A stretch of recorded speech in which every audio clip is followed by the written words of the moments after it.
Antes de começar a minha fala propriamente dita, eu quero deixar uma coisa bem clara.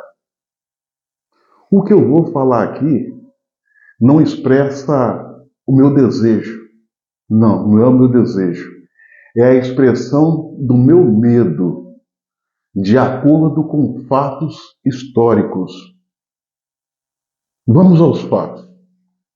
Todos sabemos que o Brasil hoje vive um regime ditatorial. Não adianta querer falar que o Brasil é uma democracia, porque não é. Nós vivemos uma ditadura de togas, uma ditadura do judiciário. E isso nos preocupa muito. E por que nos preocupa?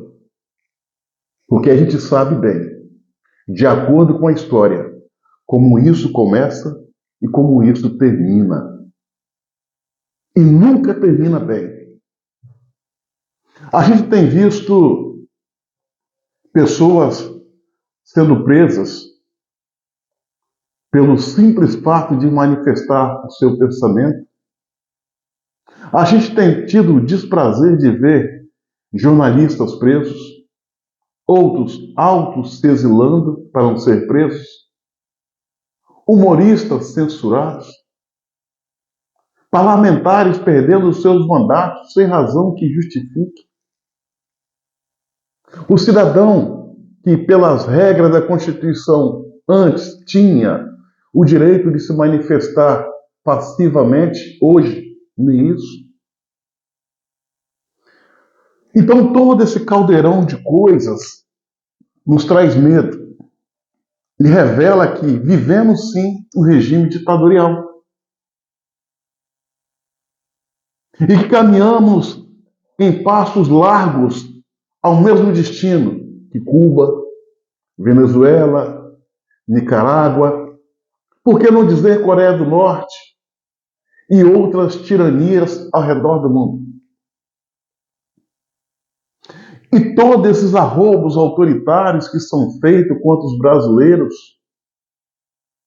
o rasgar da Constituição, o monoscabo pela nossa democracia, vem sempre como pano de fundo e uso como desculpa a própria democracia. Ou seja, agride a democracia sob a alegação de que está protegendo-a.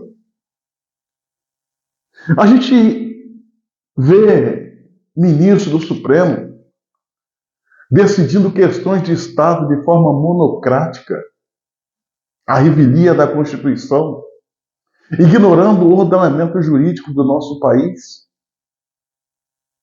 ignorando o papel que os quais deveria exercer, que era de tão somente ser guardião da Constituição.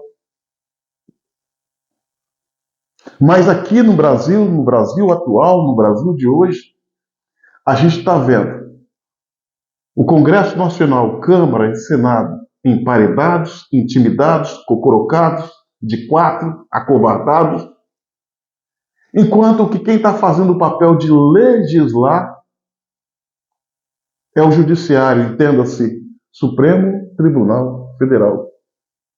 Está tudo errado. Está tudo errado. No Brasil há três poderes: executivo, legislativo e judiciário.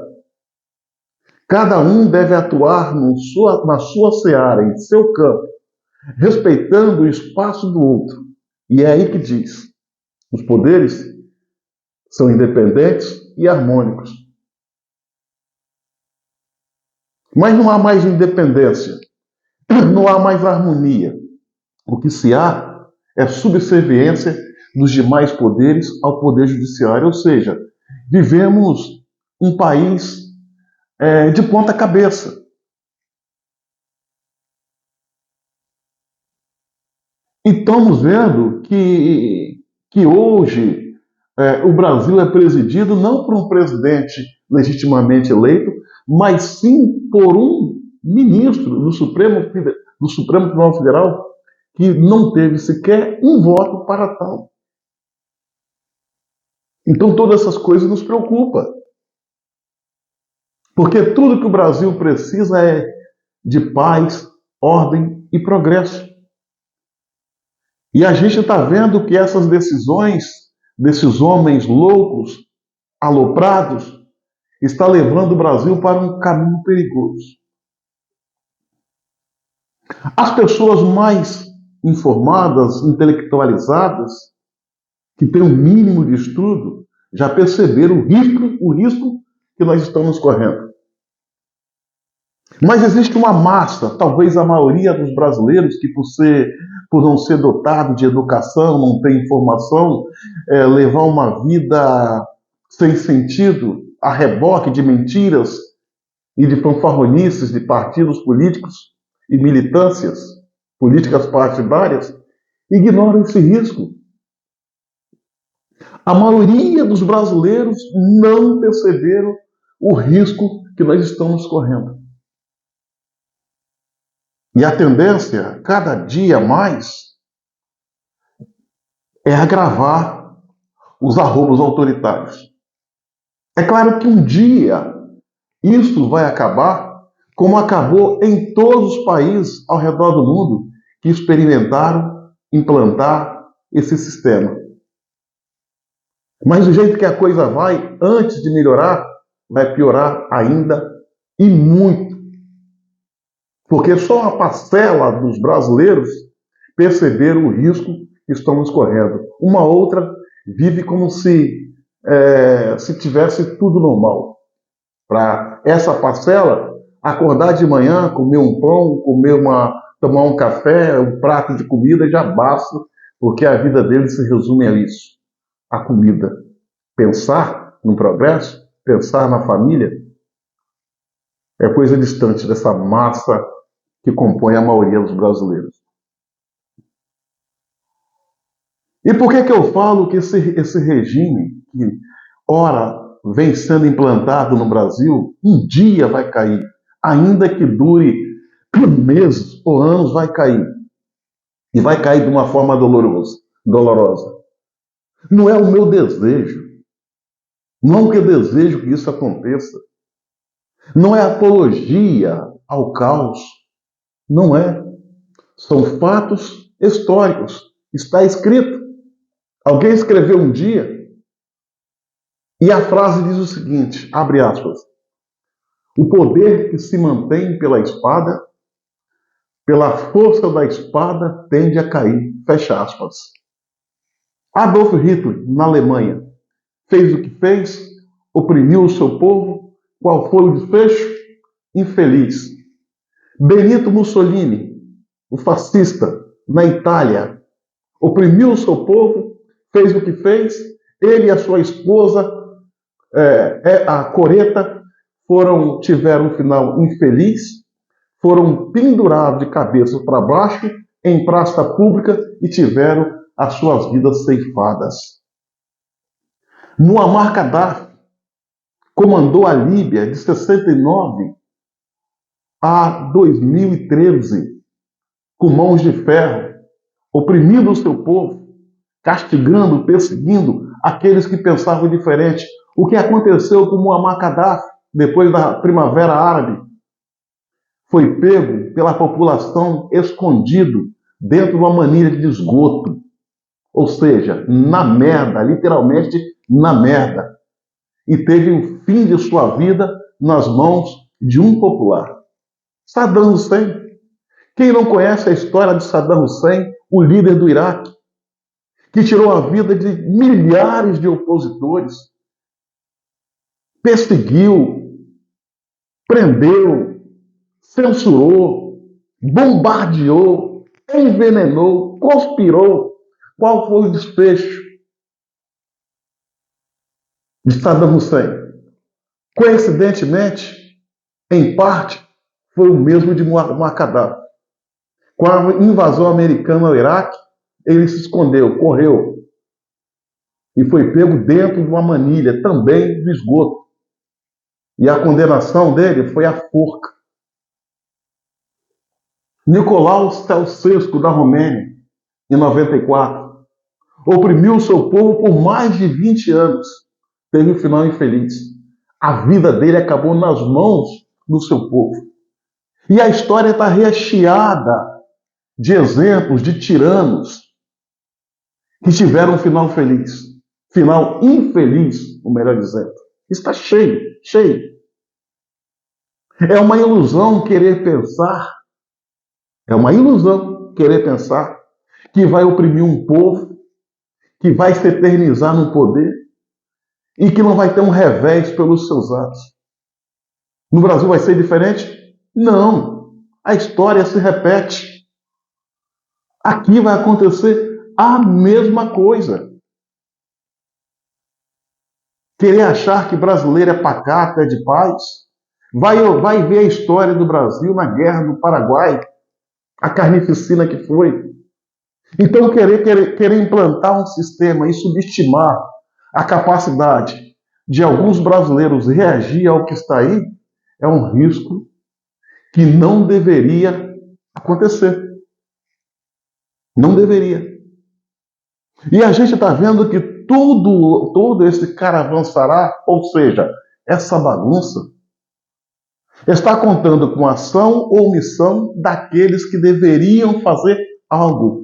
Entenda-se, Forças Armadas, sob a luz da Constituição, e o Congresso Nacional, capitaneado, Câmara, Arthur Lira, Senado, Rodrigo Pacheco, que por ter os seus rabos sujos, ser mais sujo que pó de galinheiro, se acovardam e entrega o Brasil para essa bagunça. É o meu desejo que haja um acerto de contas? Não, não. Nós não queremos um acerto de contas no Brasil. Não. Como acontece ao redor do mundo, como aconteceu em Ruanda, em 1994, em que dois grupos étnicos se degladiaram, fazendo 800 mil vítimas em 6 meses. Irmãos, tirando a vida de irmãos. Não é isso que a gente quer. E é justamente isso que a gente visualiza que pode acontecer de acordo com fatos históricos e por essa razão a gente vem reclamar, ainda correndo o risco de sofrer uma sanção, porque hoje é proibido pensar, é proibido falar, é proibido discordar dessa gente que está aí dando as cartas no Brasil de maneira autoritária. Alguém na República precisa ter juízo, vergonha na cara, sabedoria, senso de pátria e chamar todos os poderes para a mesa. Judiciário, executivo, legislativo, forças armadas, parte da imprensa, porque ela é importante, os principais segmentos organizados da sociedade e fazer um pacto nacional. Pensando no Brasil como um todo. Pensando na floresta e não apenas na árvore. Falar para cada um exerça a sua função tão somente de acordo com o que está escrito. Cada um no seu quadrado. E eu até acho que quem poderia coordenar esse chamamento seria a sonolenta, preguiçosa e traidora Forças Armadas. Mas que não faz porque, além de covardes, tem rabo preso e só pensa no luxo e na luxúria. Não pensa no Brasil. E a gente está vendo o Brasil indo de ladeira abaixo. E repito, não vai terminar bem essa situação. Não vai terminar bem. Não terminou bem em Uganda, não terminou bem no Iraque, não terminou bem na Líbia, não terminou bem na Romênia, não terminou bem na Iugoslávia, não terminou bem no Iraque. Por que ia terminar bem no Brasil? Sendo que a história está recheada de exemplos. E essa gente que hoje que pensa que pode tudo, na verdade, não pode nada. Há momentos na vida que isso aqui, a caneta, não tem nenhum valor. A caneta só tem valor na mão de um homem em tempos de paz, em tempos de ordem, em tempos de respeito à Constituição, às regras, o ordenamento jurídico, quando tudo funciona sobre a luz da legalidade. Agora, quando vai para a barbárie, o que é isso aqui? É nada. É nada. Esses homens estão arrastando o Brasil para um buraco, arrastando o Brasil para um conflito civil, e muitos fingem não ver. Fingem não ver. E eu me preocupo, porque não é isso que eu desejo para o meu povo, para os brasileiros e brasileiras, não é isso. Eu não quero ver o meu filho degradando com o filho do vizinho, porque estão em correntes ideológicas diferentes. Porque defenderam um regime autoritário. Para começar, o que se esperar de um país onde o pseudo-presidente não teve a maioria dos votos, onde o pseudo-presidente é um descondenado, onde o pseudo-presidente tem um histórico de corrupção, não tem legitimidade, gente. Do jeito que a coisa está indo, o Brasil tem tudo certo para dar errado.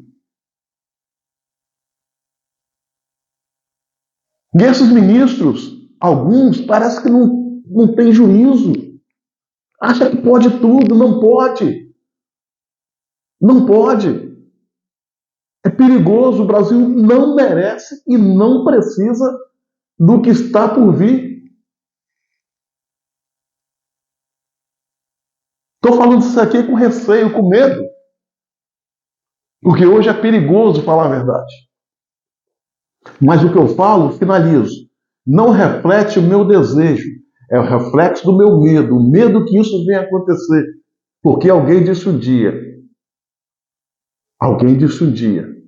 Aquele que se mantém pelo poder da espada, pela força da espada, tende a cair.